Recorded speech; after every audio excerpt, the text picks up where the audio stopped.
जय हिंद दोस्तों। तो हाल ही कुछ दिनों में रशिया लगातार अपने न्यूक्लियर वेपन्स की टेस्टिंग कर रहा है।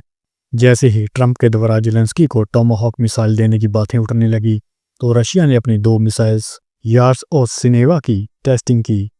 ये न्यूक्लियर कैपेबल मिसाइल्स हैं।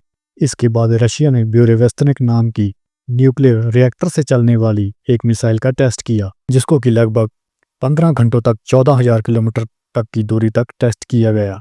रशिया का इस मिसाइल के बारे में ये कहना है कि ये मिसाइल अनस्टॉपेबल है और दुनिया का कोई भी एयर डिफेंस सिस्टम इसको ट्रैक या इसको शूट डाउन नहीं कर सकता।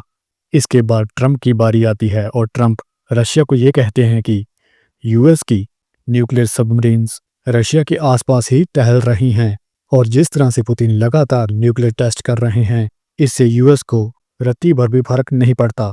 बट अब रशिया ने एक और अपने न्यूक्लियर वेपन का टेस्ट कर डाला है।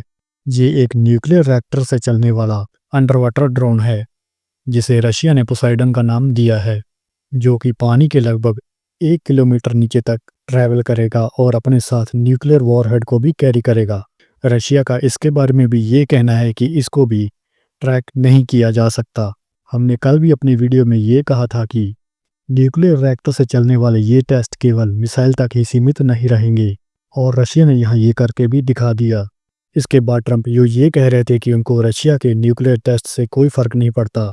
अब ये कह रहे हैं कि अमेरिका भी आने वाले वक्त में न्यूक्लियर टेस्ट को दोबारा से शुरू करेगा, जिसके बाद पूरी दुनिया में न्यूक्लियर टेस्ट की होड़ शुरू हो जाएगी और पूरी दुनिया के सर के ऊपर न्यूक्लियर वॉर का खतरा फिर से मंडराने लगेगा।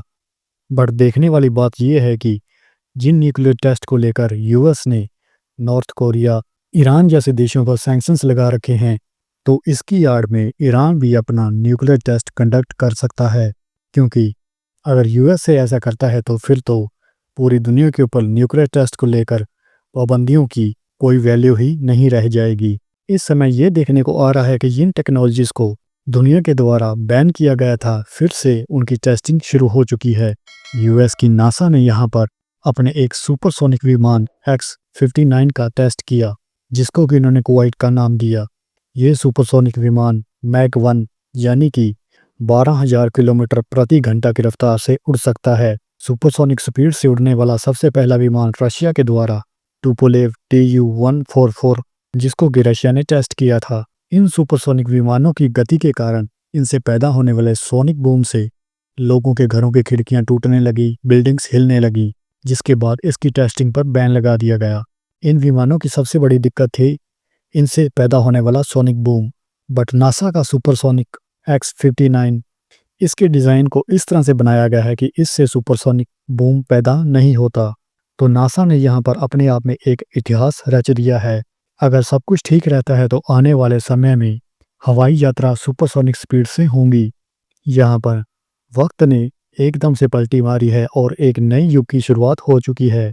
वहीं हमारा निकम्मा पड़ोसी पाकिस्तान बिल्कुल भी नहीं बदला, आज भी दूसरों के रहमो करम पर पल रहा है। ऐसा माना जाता है कि आसिम मुनीर की CIA और इजराइल की मोसाद के साथ एक सीक्रेट मीटिंग हुई, जिसमें आसिम मुनीर ने यहूदियों और ईसाइयों से पैसे पकड़े और अब आसिम मुनीर अपने 20,000 सैनिकों को गाजा भेजेगा हमास से लड़ने के लिए। यानी कि वो देश जिसने अपने पासपोर्ट पर यह लिख रखा है कि आप इस पासपोर्ट को इजराइल यात्रा के लिए यूज़ नहीं कर सकते और पैलेस्टाइन के लिए मरने मारने की बातें करता है, हमास के लीडर्स को अपने देश दावत पे बुलाता है, यहूदियों को भारत से भी कट्टर दुश्मन बताता है, उसी देश का फील्ड मार्शल चंद डॉलर्स के लिए अपनी आर्मी को यहूदियों की सुरक्षा के लिए गाजा में लगा देता है। बट मुझे लगता है कि पाकिस्तान की वही पुरानी आदत, गाजा में भी पाकिस्तान, यूएस, इजराइल और हमास के बीच का गेम खेलेगा। इन तीनों को उल्लू बनाकर खूब पैसा छापेगा, बिल्कुल उसी तरह जिस तरह से पाकिस्तान में पाकिस्तानी आर्मी ने चाइना और अमेरिका को बेवकूफ़ बना रखा है, कभी सीपैक के नाम पर तो कभी बलोचिस्तान में तेल और रेयर अर्थ के नाम पर। डोनाल्ड ट्रंप इजिप्ट में जाकर ये कहते हैं कि उन्होंने इजराइल गाजा में शांति स्थापित कर दी है, जिसके बाद हमास ने इजराइल के बंधकों के शवों को लौटाने से मना कर दिया और अब इजराइल ने दोबारा से गाजा के ऊपर भीषण बमबारी शुरू कर दी है। तो यहाँ पर ट्रंप का सीज़ फायर फिर से फुस हो गया।